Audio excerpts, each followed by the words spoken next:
Thank you.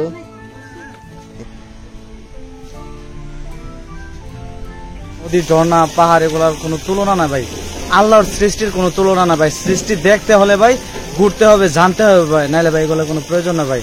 মানুষ বাঁচতে গেলে ভাই ভ্রমণের প্রয়োজন আছে। আমি তো এটা গুল সব আমি চৌধুরী। এই জায়গা সব আপনার? হ্যাঁ, এই জায়গা কি সব আপনার ছিল? সবাই আমি বাগান মালিক। ও, আপনার বাগান? রামথল বম।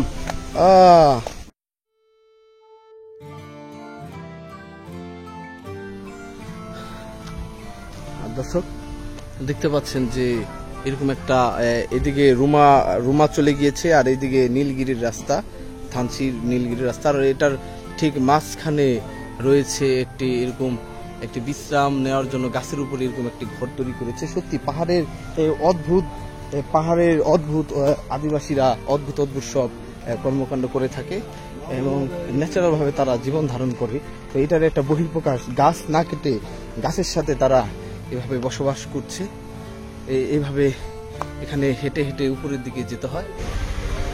দর্শক, এখন আমি গাছের উপরে উঠবো এবং দেখবো এখানে কিভাবে বিশ্রাম নেয় তারা। আসসালামু আলাইকুম দর্শক, ওয়েলকাম টু অ্যানাদার ব্লগ। আবার ফিরে আসলাম ঘুরে ফিরে নতুন আরেকটা এপিসোড নিয়ে। আজকে আপনাদের দেখাবো চিম্বুক হিলস বা চিম্বুক রেঞ্জের আশেপাশে কিছু অদ্ভুত সব কর্মকাণ্ড এখানকার মানুষের। যেরকম এই গাছের উপরে একটি ঘর বানিয়েছে, এটা দেখবে, এবং এখানকার শৈলপ্রপাত একটি টুরিস্ট স্পট, এটা নিয়ে আজকে আমরা ভিডিও তৈরি করব। আর বর্ষার ভিতরে কিংবা বৃষ্টির দিনে কিরকম অপরূপ সৌন্দর্য এই অঞ্চলে হয়ে থাকে এই সম্পর্কে আজকে আপনাদের একটা ধারণা দেব। তো সঙ্গে থাকুন আর দেখতে থাকুন। এখানে থাকে রাত্রে, দিনে থাকে। আর দর্শক, আমি একটু পাহাড়ের পাশে একটু শুয়ে দেখবো অ্যাকচুয়ালি এখানে অনুভূতিটা কি গাছের উপরে।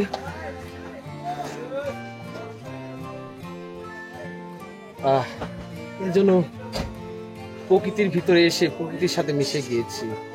এখানে একটি বট বৃক্ষের উপরে কি সুন্দর করে মাচাং বানিয়ে এখানে বিশ্রাম নেয় এখানকার আশেপাশের লোকজন এবং এখানকার যে দোকানদাররা রয়েছে সবাই এখানে পালাক্রমে এসে বিশ্রাম নেয়।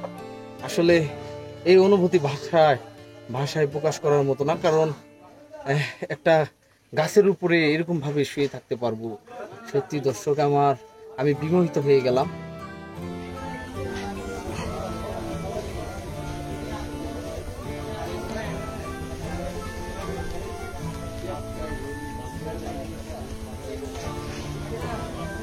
ভাই, তাহলে কি গাছের উপরে বসবাস? হ্যাঁ, আপনার কি গাড়ি আছে এখানে? না, আমি দোকানে থাকি। ও, দোকানে থাকেন। এখানে আইসা মাঝে মধ্যে বিশ্রাম নেয়, ভালো লাগে, সে থাকে। সবসময় কি এখানে বাতাস থাকে? ঠান্ডা পরিবেশ। তো দর্শক, সত্যি কিভাবে প্রকৃতির সাথে থেকে প্রকৃতি ধ্বংস না করে প্রকৃতির কাছ থেকে উপকার পাওয়া যায়, এই গাছের উপরে এই মাচাং ঘরের দৃষ্টান্তই হচ্ছে এটা। তো এই গাছটা না কেটে এরকম একটা ইতিহাস এবং ঐতিহ্যময় বহুত পুরনো একটি গাছকে কিভাবে না কেটে এখানে এই গাছেরকে কাজে লাগিয়ে এখানে সুন্দর একটা পরিবেশের সৃষ্টি হয়েছে, দেখতে পাচ্ছেন।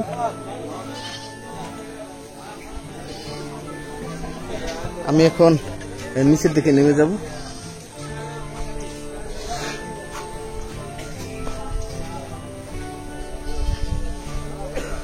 এই রুমা যাওয়ার আগে এখানে কিছু খাবার হোটেল পেয়ে যাবেন। তো এরকম একটি খাবার দোকান এখানে রয়েছে। আপনারা রুমা কিংবা থানচি যাওয়ার আগে এখানে সামান্য ব্রেক দিয়ে স্ন্যাক, কোনো নাস্তা কিংবা ড্রাই ফ্রুট এগুলো খেতে পারবেন। এরকম একটি দোকান রয়েছে এখানে। এখানে ভাই, এখানে তো কি কি পাওয়া যায় আপনাদের এখানে? এখানে আবার এই ভাত পাওয়া যায়, নাস্তা পাওয়া যায়, আপনার তরকারি হচ্ছে গরু মাংস, মাছ, মুরগি, সবজি, ভর্তা, সবকিছু পাওয়া যায়। মানে মোটামুটি একটা খাবারের সমস্ত আইটেম এখানে পাওয়া যাবে এখানে। আপনাদের এই হোটেলের নাম কি? এটা হচ্ছে আমাদের এই ওয়াজংশন নতুন হোটেল। হ্যাঁ। তো দর্শক, আপনারা এই রুট দিয়ে যাওয়ার আগে এখানে হালকা পাতলা নাস্তা কিংবা দুপুরের নাস্তা সেরে কিংবা সকালের নাস্তা সেরে আপনাদের গন্তব্যের দিকে যেতে পারেন।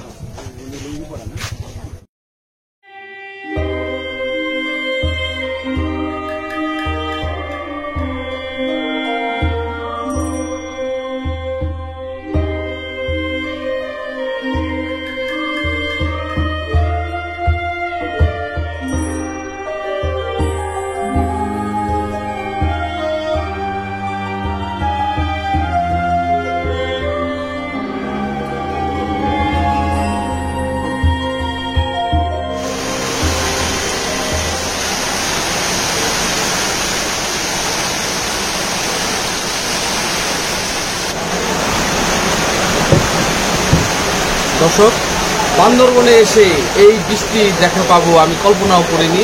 দেখতে পাচ্ছেন যে কি পরিমাণ বৃষ্টি হচ্ছে, আর পাহাড়ের বৃষ্টি মানে অন্যরকম লেভেলের একটা অনুভূতি, কারণ পাহাড় তো পাহাড়ি। বৃষ্টির পরে আকাশে পাহাড়ের এই মেঘের কোলারহ, মেঘের খেলা করে রাস্তায় কিংবা পাহাড়ের আশেপাশে।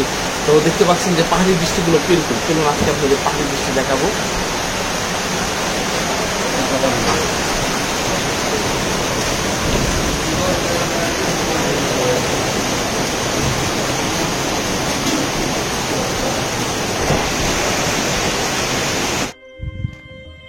বন্ধুরা, দেখতে পাচ্ছেন বৃষ্টির পরে বান্দরবনের যে দুর্গম পাহাড়ি অঞ্চল রয়েছে এবং উঁচা যে পাহাড়গুলো রয়েছে, এখান থেকে পিছনের ভিউগুলো কতটা মনোরম।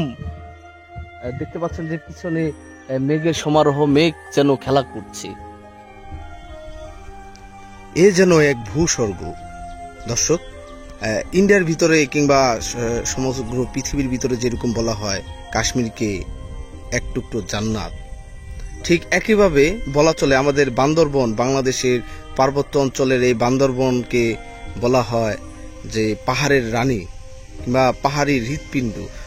কারণ দর্শক, এখানে এক এক সময় এক এক রকমের রূপ এই পাহাড়ে দেখা যায়। তো বৃষ্টির পরে একরকম রূপ, বৃষ্টি ছাড়া আরেক রকম রূপ আমরা দেখতে পাচ্ছি। বৃষ্টির পরে যে রূপটা পাহাড়ের, এত সুন্দর মনোরম পরিবেশ, সত্যি যে কাউকে মুগ্ধ করবে।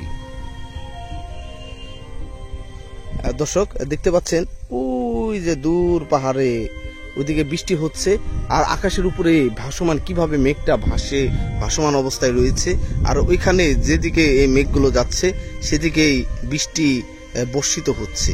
তো এই হচ্ছে প্রকৃতির খেলা, এই হচ্ছে প্রকৃতির রূপ লাবণ্য।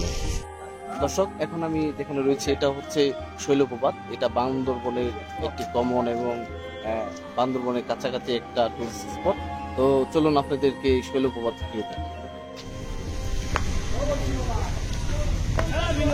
দিদি ভালো আছেন? কি কি পাওয়া যায় আপনাদের এখানে? মানে ছেলেদের কি পাওয়া যায়? এগুলো কি ছেলেদের? এগুলো কি দিদি? ফতুয়া, মানে শার্ট পাওয়া যায় না ছেলেদের? দর্শক, দেখতে পাচ্ছেন এখানে আপনারা যখন ঘুরতে আসবেন এই জিনিসগুলো চাইলেই বাসার প্রিয়জনের জন্য আপনারা কিনে নিয়ে যেতে পারেন। এখানে বিভিন্ন ধরনের পণ্য পাওয়া যায়, দেশি এবং দেশের বাইরে। তো আরো দোকানপাট ছিল, কিন্তু বৃষ্টির কারণে এগুলো সব বন্ধ হয়ে গিয়েছে, দেখতে পাচ্ছেন। আর এই শৈলপ্রপাতে বৃষ্টির ভিতরে সবচাইতে বৃষ্টির সিজন কিংবা বর্ষার সিজনে এখানে প্রচুর পরিমাণে টুরিস্টও যেরকম আসে, আর ঝর্ণার পানি প্রচুর পরিমাণে প্রবাহিত হয়, কিন্তু বর্তমানে পানি নেই বললেই চলে।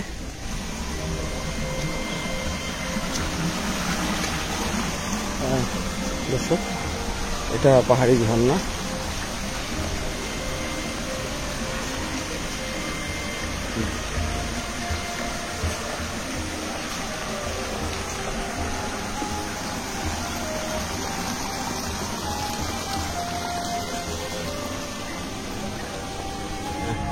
দর্শক, এই যে গিরিধারাটি দেখতে পাচ্ছেন, এটা বর্ষার ভিতরে এখানে প্রচুর পরিমাণে স্রোত থাকে, পাহাড় থেকে পানি নামতে থাকে প্রচুর পরিমাণে। আর এই পানি যেতে যেতে এই পাথরের পাহাড়ের দুই ধারে এরকম রাস্তা তৈরি হয়ে গিয়েছে। এভাবে শৈলপ্রপাতের পানি এভাবে প্রবাহিত হয়।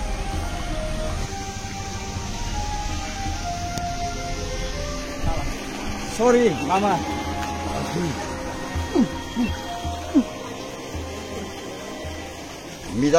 মিজানুল হক চৌধুরী।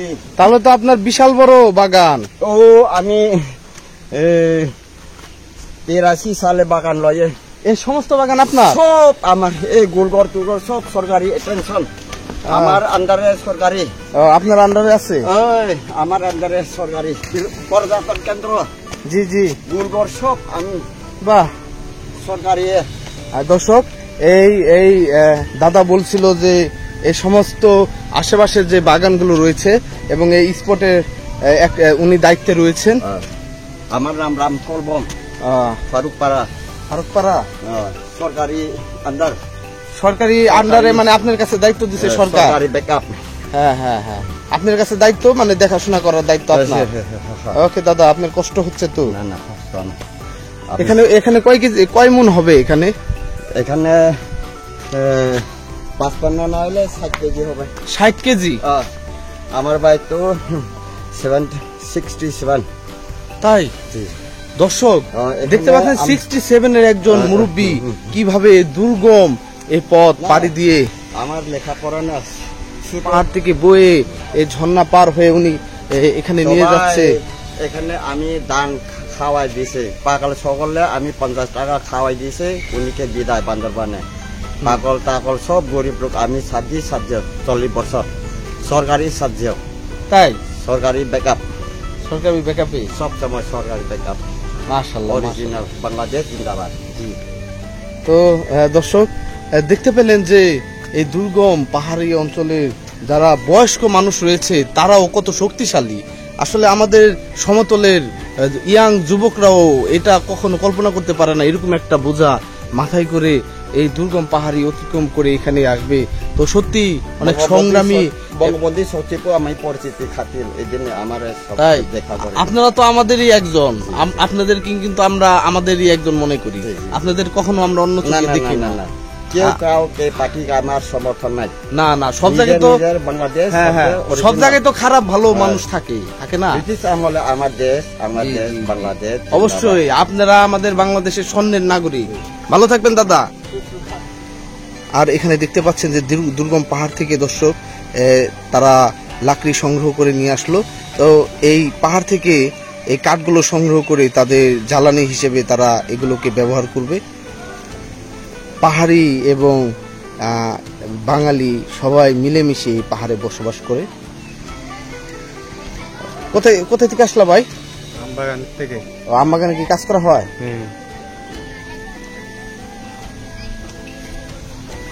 তো এগুলো দিয়ে কি রান্না বান্না করবেন? হ্যাঁ, রান্না বান্না করবো। প্রতিদিন কি সংগ্রহ করেন? হ্যাঁ, প্রতিদিন রান্না বান্না করি, আমবাগানের কাজ করে আমছেরি আর কি। বাহ, এগুলো কি জ্বালানি সব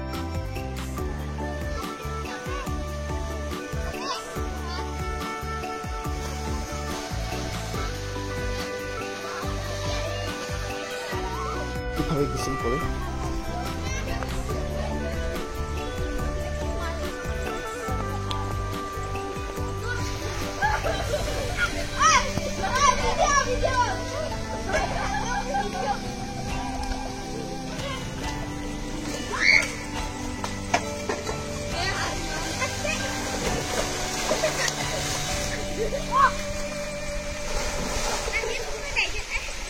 আসসালামু আলাইকুম ভাইজান।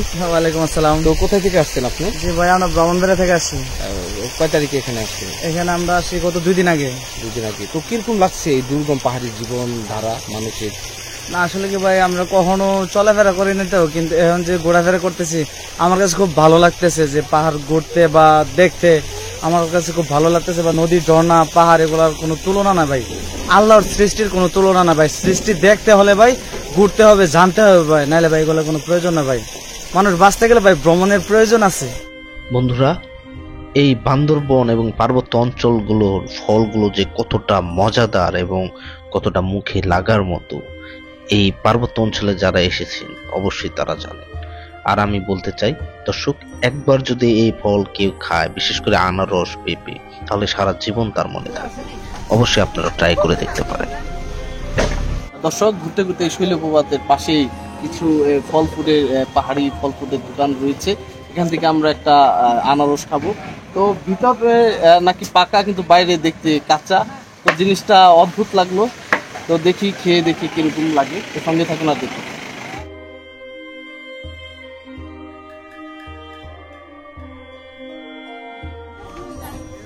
Thank you. একটা খেয়ে দেখতে চাই।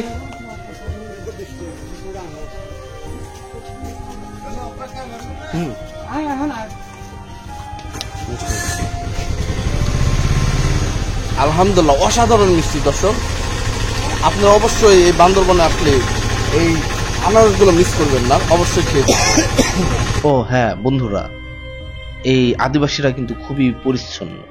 যখন আমাদেরকে পরিবেশনের জন্য প্রস্তুত করা হচ্ছিল আনারসটি, তখন তাদের এই প্রসেসিং গুলো দেখে খুবই ভালো লেগেছে। আশা করি আপনাদের কাছেও ভালো লাগবে। দর্শক, মাত্র 120 টাকা করে আপনারা এই শৈলকুপাতে আসলে এই আনারসগুলো পেয়ে যাবেন। তো অসাধারণ সুস্বাদু এই আনারসগুলো। থ্যাংক ইউ ভাই, আসেন। দর্শক, খেয়ে দেখতে চাই। আলহামদুলিল্লাহ, দেখুন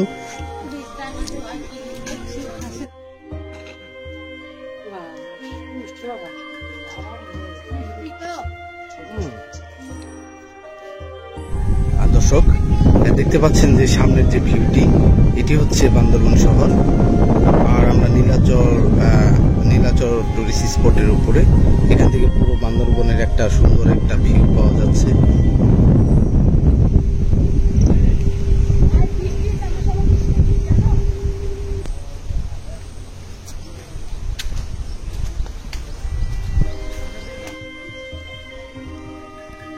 দর্শক, বান্দরবনকে বাংলাদেশের ভূস্বর্গ বলা হয় কেন?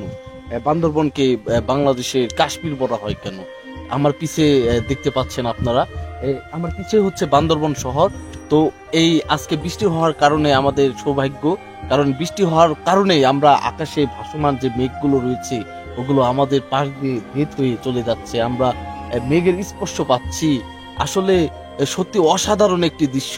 এই দৃশ্যটা মানে বললে আর কি দর্শক, অনুভব না করলে বললে বুঝতে পারবেন না যে এই অনুভবটা যে কতটা স্বর্গীয় অনুভব। স্বর্গ সে তো দেখিনি, কিন্তু সৃষ্টিকর্তার অপরূপ সৃষ্টি দেখেছি। বন্ধুরা, আমাদের এই বাংলাদেশের কত যে সুন্দর জায়গা রয়েছে। নিজের দেশকে যদি ভালো না বাসা যায়, নিজের দেশে যদি ভ্রমণ না করা যায়, তাহলে কখনো এই জিনিসগুলো অনুভব করা যাবে না। সে এরকম একটি জায়গায় হচ্ছে আমাদের বাংলাদেশের বান্দরবন। এই বান্দরবনকে বলা হয় ভূস্বর্গ বা বাংলাদেশের কাশ্মীর। বন্ধুরা, চাইলে আপনারা এই ভূস্বর্গে বা বান্দরবনে ঘুরে যেতে পারেন। আর এখানকার যে আদিবাসীদের কালচার এবং এখানকার যে দৃশ্যগুলো রয়েছে, সত্যি আপনাকে এক অন্যরকম অনুভূতি দিবে এই বান্দরবন। তাই দর্শক, সবার কাছে আমার একটাই রিকোয়েস্ট, অবশ্যই আপনারা নিজ দেশকে ভালোবাসুন এবং এই দেশকে এবং মহান সৃষ্টিকর্তার এই অপরূপ সৌন্দর্য সৃষ্টিকে দেখার জন্য অবশ্যই আপনাদের ভ্রমণ করতে হবে। বন্ধুরা, আজ চলে যাচ্ছি, কিন্তু যাচ্ছি না। আবার ফিরে আসবো ঘুরি ফিরে নতুন কোনো এপিসোড নিয়ে, নতুন কোনো জায়গায়, নতুন কোনো জনপদে। সবাই ভালো থাকবেন, সুস্থ থাকবেন। আল্লাহ হাফেজ। আসসালামু আলাইকুম।